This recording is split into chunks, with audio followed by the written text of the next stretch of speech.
Hello, and welcome to Let's Read Geoffrey Chaucer's The Miller's Tale.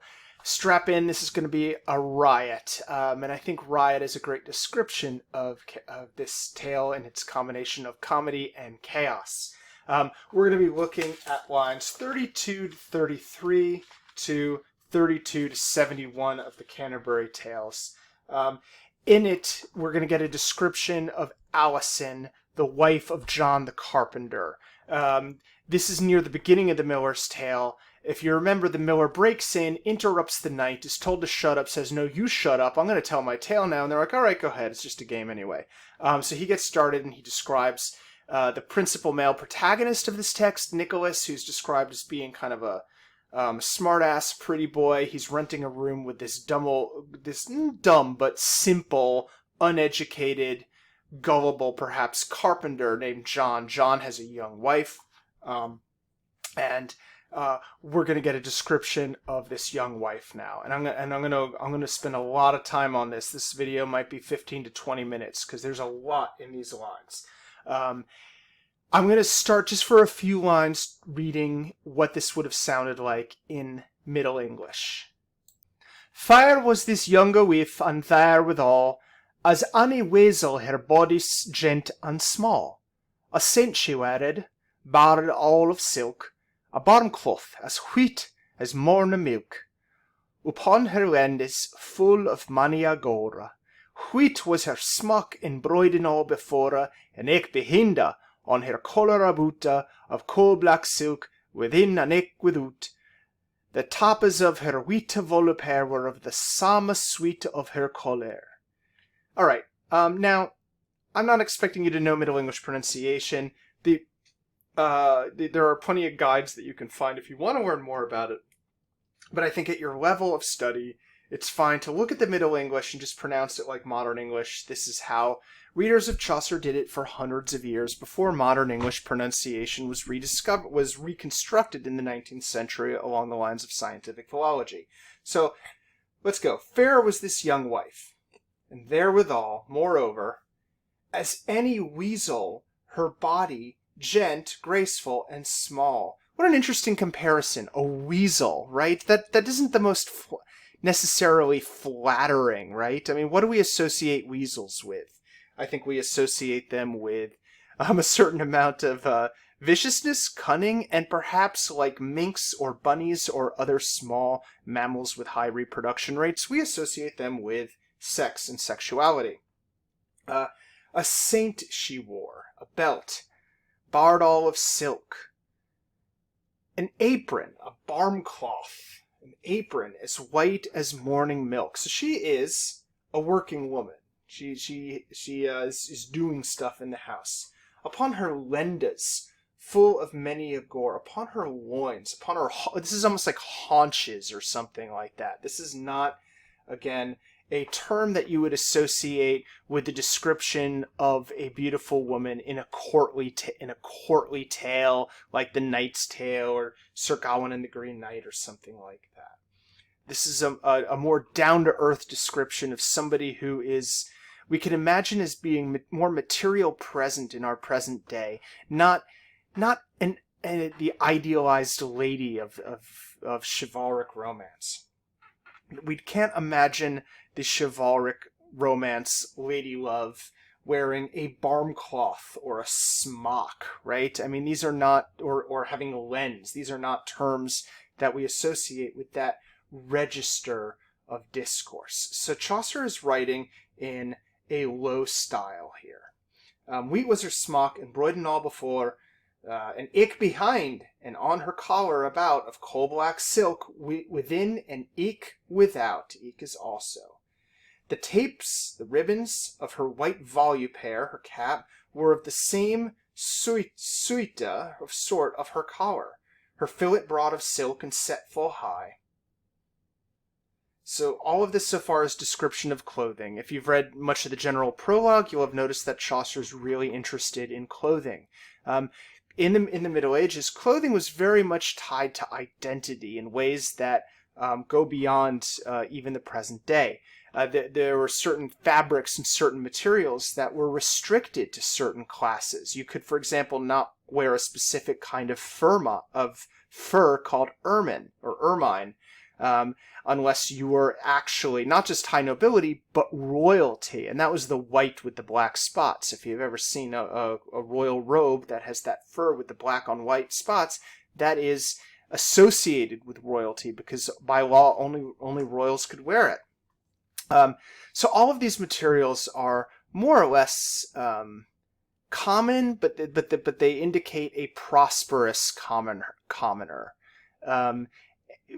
Another thing about medieval people is that they wore their wealth, and this is true in the Renaissance, the early Renaissance especially too. People did not spend a lot of money on home furnishings or decorations or art. They spent a lot of money on clothing. Clothing was the class signifier, a status symbol, a symbol of wealth, and a symbol of identity. So Chaucer always talks about clothing a lot, and we can learn a lot by their clothing. But after all this description of clothing, the end rhyme, high, sickerly she had, surely she had, securely is what that's related to. Surely she had a liquorous eye. What a great word. It's described here as wanton, which is to say, I think flirtatious, but lecherous is actually the modern term that's related to licorice. So she has a lecherous eye. She gives you the come hither look. Full small y-pulled were her brows too. Her 2 eyebrows were plucked very thin. I know that would not be very fashionable in the late 2010s, but clearly she is attending to her looks and her fashion. And though that is those were bent and black as any sloe, which is a kind of, what is a sloe? Hold on, I'm going to look that up. The sloe, it turns out, is another term for blackthorn, the small bluish black fruit of the blackthorn with a sharp sour taste, something that grows very commonly in England. So again, this is a comparison that suggests everyday life, commonness. But for all that she's common and she's got a lecherous eye and she's sort of an everyday kind of woman, she was more blissful on to see than is the new pear jonette tree, the early ripe pear tree, and softer than the wool is of a wether, softer than the wool of a sheep, and by her girdle hang a purse of leather, tasseled with silk and pearled with latoon. In all this world to seek and up and down, there nis no man. That nis is a contraction of is not. In Middle English, they would say ne is equals nis. And also, nilla meant not will, which is to say not ne will, doesn't want. So if you've ever used the expression or heard the expression willy-nilly, that is actually a little bit of fossilized Middle English that survives in our language. That literally means whether I want it or not. Will-y, ne willa-y. E being the pronunciation of I in Middle English. The more you know. So in all this world to seek up and down, there is no man so wise that could Wenche, so gay a papalotta, or switch a Wenche.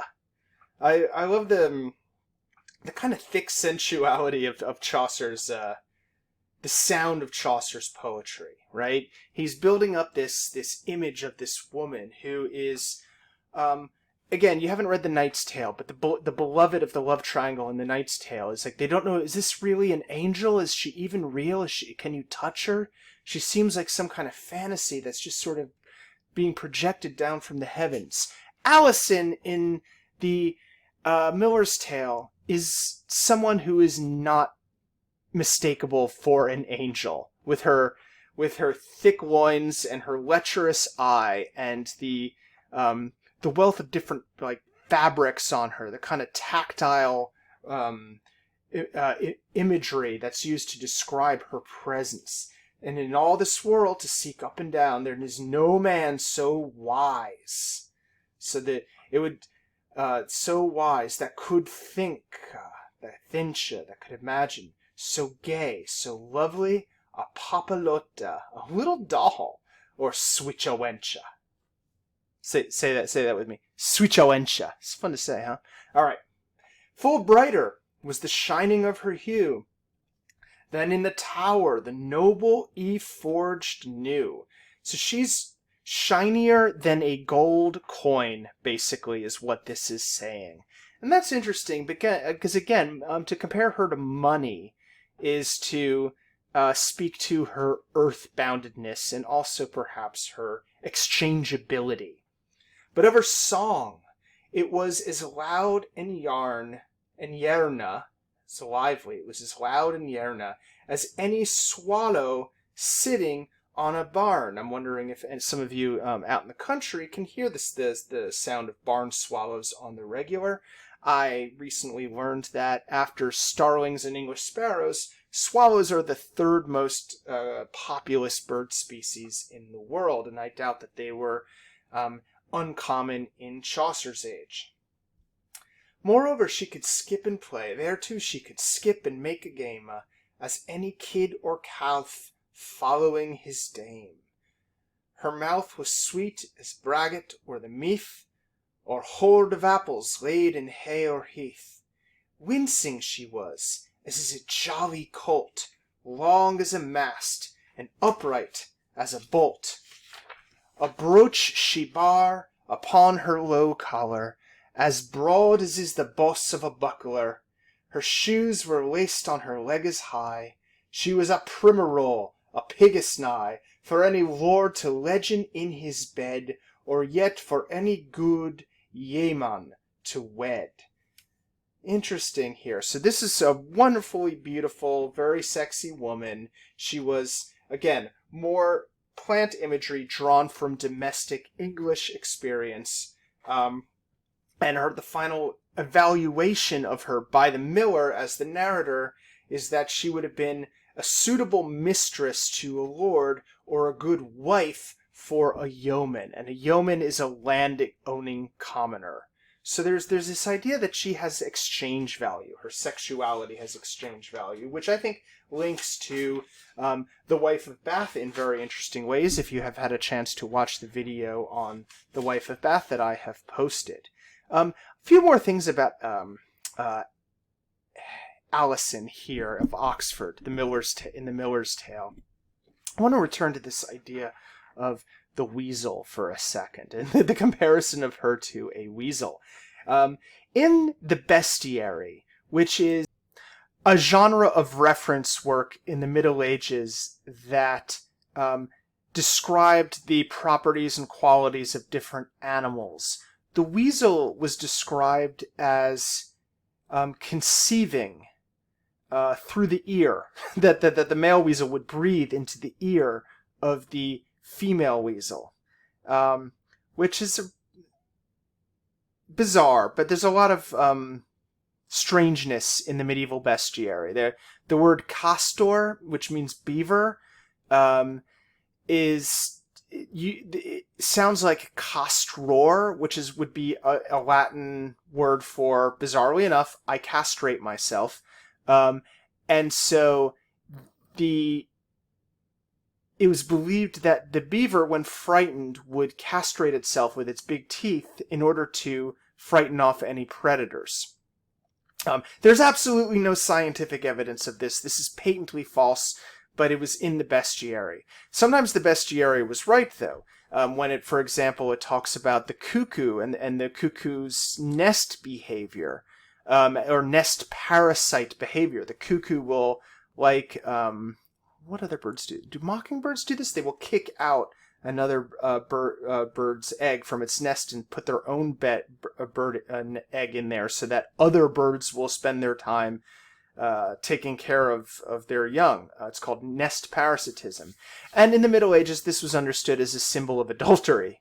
And so the cuckoo, if you ever see cuckoos in pre-modern literature, often have connotations of adultery. Maybe the relationship to the sound cuckold, I don't know. But in the Middle Ages, animals have a kind of stable moral significance that attaches to them, or symbolic significance, allegorical significance. all of this is to say, where am I going with this? Nicholas sings a hymn, or we're introduced to him. We're told what a beautiful hymn that he could sing, how beautiful his voice sounded when he sang the hymn Something to the Virgin, which is a hymn that celebrates the Feast of the Annunciation. The Annunciation is when the angel Gabriel goes to Mary and tells her that she is pregnant. Or that she will become pregnant. And in Catholic, Christian, medieval lore, the theologians argued that Mary was conceived by the Holy Spirit as breath into her ear.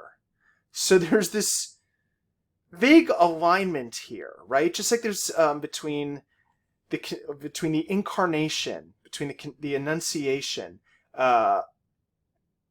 and this very earthbound woman.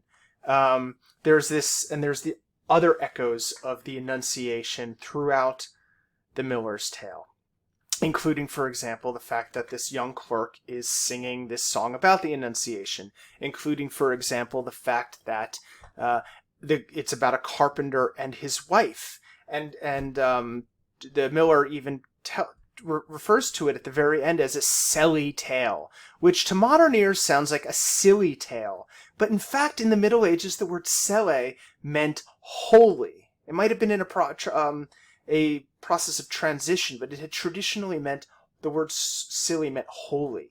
So there's a sense in which this is a fake saint's life. It is a parody of a holy story.